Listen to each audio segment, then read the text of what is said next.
Hey, it's your host Sauce from the Viral Kingdom, and in today's video I'm going to be showing you guys how to auto-generate 10,000 plus NFTs in one single collection with absolutely no coding knowledge needed. This video sounds familiar. That's because I've already posted a video similar to this on my channel. However, there was some confusion in the comments, and I try and make my videos as noob friendly as possible, so this video is going to be an absolute beginner guide. I'm going to make this so noob friendly that even a toddler could follow along. Now before we get into that, if you guys could go down and leave a like on this video and subscribe to the channel, it would mean so much, as we're trying to hit 100,000 subscribers. That is the end goal, and if you like NFT related content, you will like my channel, so make sure you subscribe. With that out of the way, let's get right into this video. Alrighty, so the first thing you want obviously is your NFT art in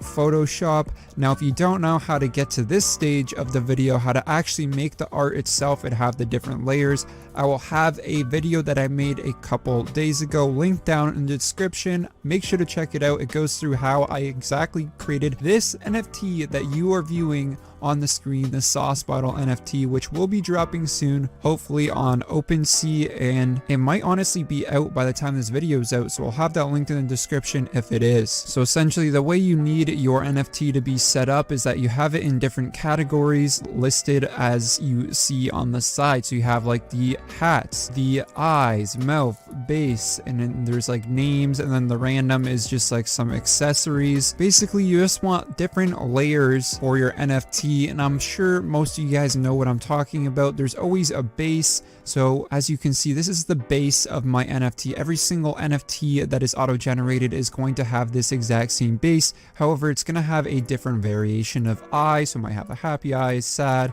confused, so on and so forth. You get the idea. So once you have everything organized into different folders, what you want to do is go to File in the top left, then Export, and then Layers to Files. Click that, then make sure your destination is wherever you want it to save. For the file name, just save it as whatever you want your NFT to be called, and then make sure the file type is on PNG 24. Have these two options ticked on, so transparency and include ICC profile, and have interlace and trim layers ticked off. Then you just want to select run, and this is going to export every single layer that you have as a PNG. So it's very important, if the way you set up some of your assets is that they're on different layers, you want to merge them. So for example, let's take the confused eyes. As you can see, the confused eyes are made up of a ton of different shapes. However, you want this all to be on the same layers. You can do this by selecting all of them, making them rasterize, and then right clicking again, merging the layers, and bam. Every single one of your assets has to be like this in order for that file layers to files will work. So once that's done running, you will get a ton of different assets all in a folder. What you want to do next is sort each of the assets into their separate folders based on the category. So as an example, all my different backgrounds I put into the background folder, all the different eyes I put into the eyes folder, and as you can see, these are all PNGs. So if you've been watching all my other tutorials, this probably makes a ton of sense to you and shouldn't be too hard to follow along. But now that you have everything set up, you are ready to run the program, which is going to auto-generate all of these different assets into one cool NFT like this one. So you want to load up this website right here. It will be linked down in the description. It is a GitHub. If you don't know what that is, do not worry. And it is the Hashlips art engine. This is created by Hashlips.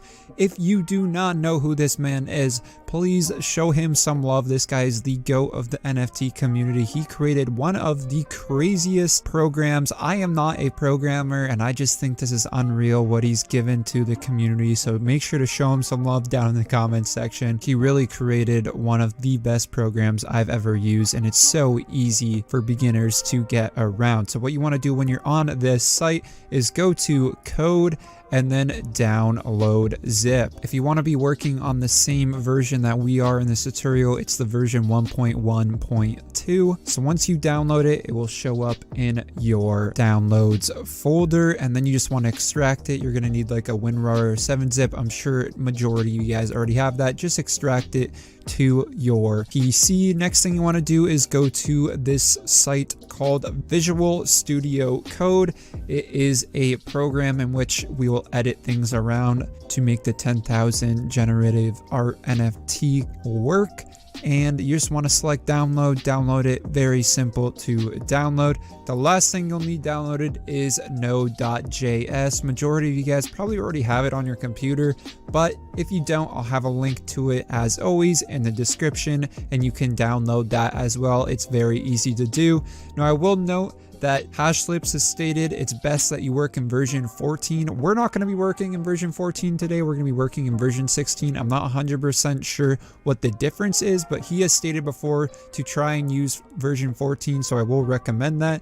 But I'm not using it. I'm not exactly sure what the difference is, and everything works in the version 16 that I'm doing, at least that I know of. So with that being said, let's open up Visual Studio. You can do that, type in Visual Studio, open up the program, and then go to File in the top left, Open Folder, and then find that Hashlips Art Engine main in your download, select folder, and it will open up. The next thing you want to do is go to the source and find your config in main.js. These are going to be the most important files. The next thing you want to do though is go to terminal, new terminal, and then type in npm install and hit enter on your keyboard. This will take a couple seconds to install. Once that's done, everything should be working. And if you want to check to make sure things are working, you can go npm run generate, and if it creates 5 different editions, that means that everything worked right. You have everything set up and you are ready to go.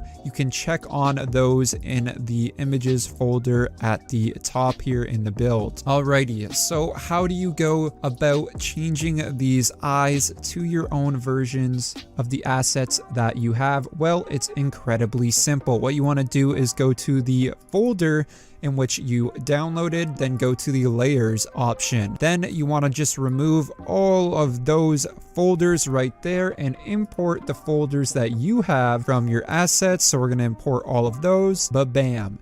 The next thing we want to do is go to our config.js, and we want to change these layers orders. So instead of the background eyeball eye color, we want to change it to the assets we just imported. So instead of background, it's going to be 1-background for me. And I'm sure you guys get the idea. Instead of eyeball, we have 2-base. It's very important that you use the exact same folder name and you don't mess anything up, or else it will mess up when you try generating them. Alrighty, so I only have 6 different layers, but this example was using 7. Not to worry, you can just remove it, or if you have an additional layer, you can add one as well. But we're going to remove that. And now we have 6. Then you just want to go to File and Save All, so it saves the code. And you may be thinking, there's no way it is this easy. Well, it actually is. npm run generate in the terminal, and it should work. As you can see, it is creating additions. So we have 1, 2, 3, 4, 5, and then we can check the images, and bam, look at that. We have all these beautiful sauce bottles, but we are not done yet. There is more to explain. There's actually so much in this program that you can do. I'm not even going to be able to cover all the different features that this program has, but I will cover the basics. So the next thing you're probably thinking to yourself is, how do I add more than 5? I want to make more than 5. Well, very simple to do. Go to your config.js, and instead of 5, you can change it to 20.